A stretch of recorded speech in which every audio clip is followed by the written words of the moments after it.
Welcome to the Recapture Your Life podcast with Steve Crenshaw.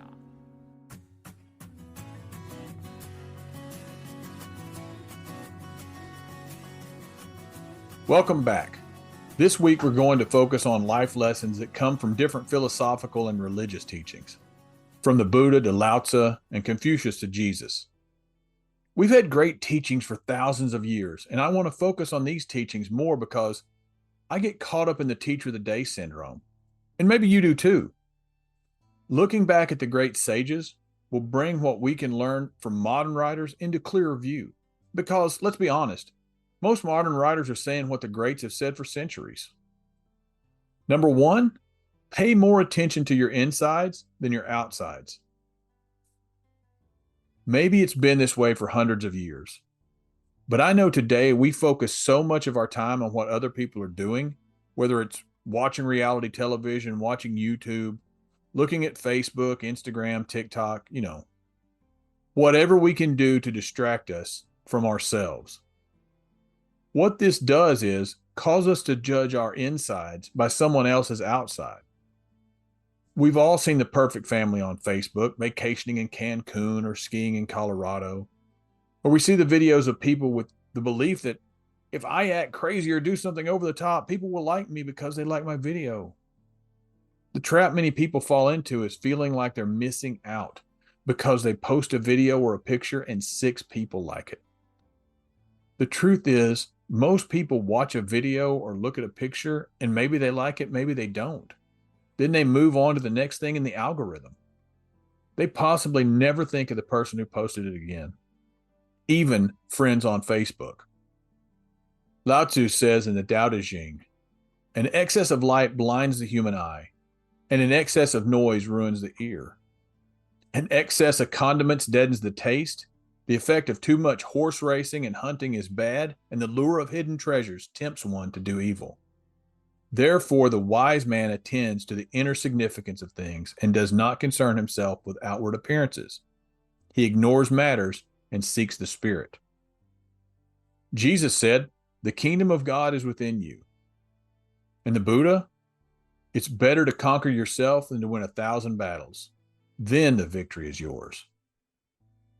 I think Lao Tzu's explanation encapsulates everything here. Too much of everything deadens our senses. We wake up one day and don't understand how we've gotten to where we're at. If we look at ourselves and just focus on ourselves, everyone else will take care of themselves. If we all quit watching reality TV or liking things on YouTube or Facebook, it will all go away. But it's easier to watch somebody else be crazy than it is to look at yourself and say, what am I doing? How am I feeling? What do I need to change about myself? Take what all three said. Everything we need is inside of us. The kingdom of God is within you. It's better to conquer yourself. The wise man attends to inner things. We've known this for over 2,000 years, and still 90, 95, 99% of us are looking for peace in externals or other people. I think that's why one of the most popular sayings of Jesus is the gate is narrow and the road is perilous if you want to find an authentic life. Because looking at myself is hard, looking at you is easy, but it kills your soul when you focus on other people.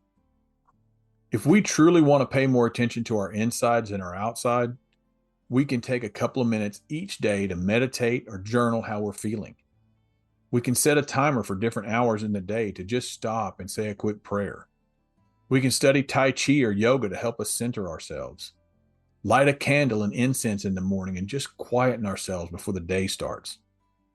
As we slow down and focus on ourselves, we will see the world in a new light and find that not nearly as many things bother us.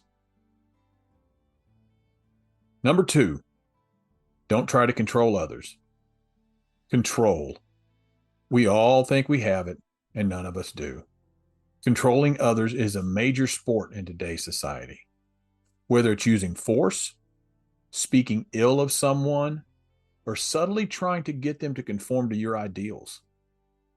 Controlling others is our way of life. Many of us have heard the golden rule of Jesus, Do to others what you want them to do to you. But Confucius had a golden rule as well. Don't do to others what you don't want them to do to you. Both of these messages sound the same, but they have two different implications. Jesus says, do to other people the things that you want to have done to you. Actively show them love. Actively care for them. Actively listen to what they're saying. But what Confucius says is, don't do to others what you don't want them to do to you. So don't slap them in the face or talk about them behind their back. Don't yell at them if you don't want to be yelled at. How about this one? Don't tailgate if you don't want to be tailgated. We can learn from both of these because they bring a synergy to us that we sometimes can't see. If I actively do things for others and I'm actively feeding into someone else's life, that shows them that I love them and care about them. If I learn to control my actions and I don't do the things that I don't want done to me, that helps me to grow as a person. But with either of these, if I'm trying to control anyone else by doing these things, I'm doing it for the wrong reason. The only thing I'm trying to control is what I'm doing, saying, and being. Life is filled with give and take. And when we stop and think about what our actions do and how we're trying to manipulate the situation, we can see that showing love and not reacting brings a harmony to the relationships we have. We can let other people be themselves, not what we want them to be. Lao Tzu said this: kindness in words creates confidence. Kindness in thinking creates profoundness. Kindness in giving creates love. Number 3, what you think about is what you become. The Buddha said, we are shaped by our thoughts. We become what we think.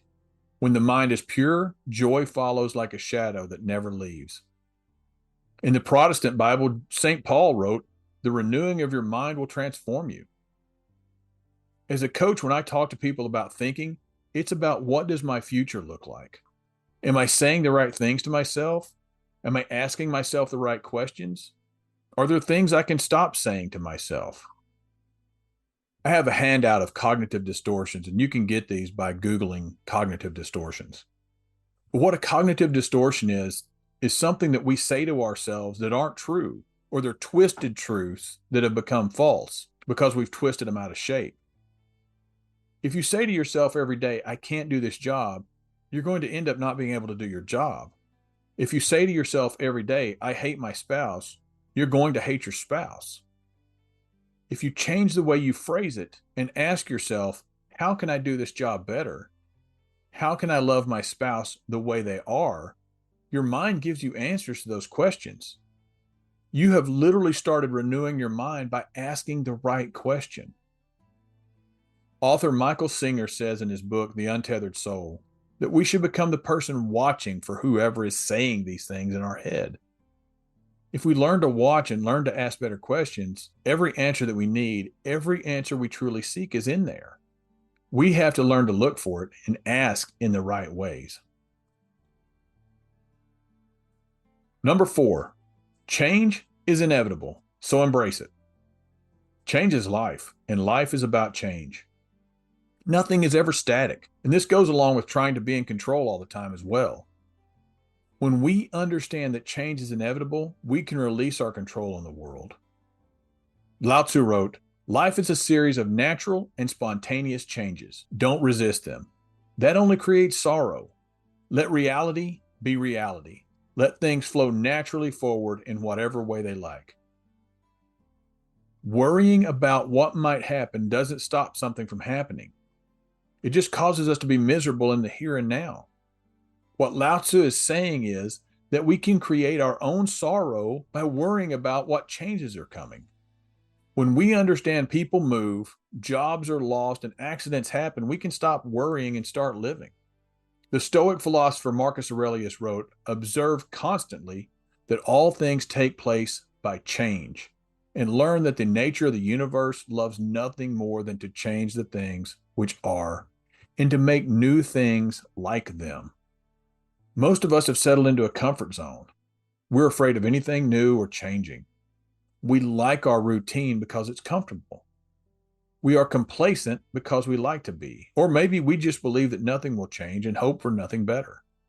Every change in our life opens up new opportunities. No matter what that change may be, we can always find an opportunity for growth in the change. New beginnings lie around every corner, but each new beginning requires change. When we resist change, we can become complacent in a job, relationship, or family situation. Like Marcus Aurelius said, the universe loves nothing more than to change the things that are and to make new things just like them.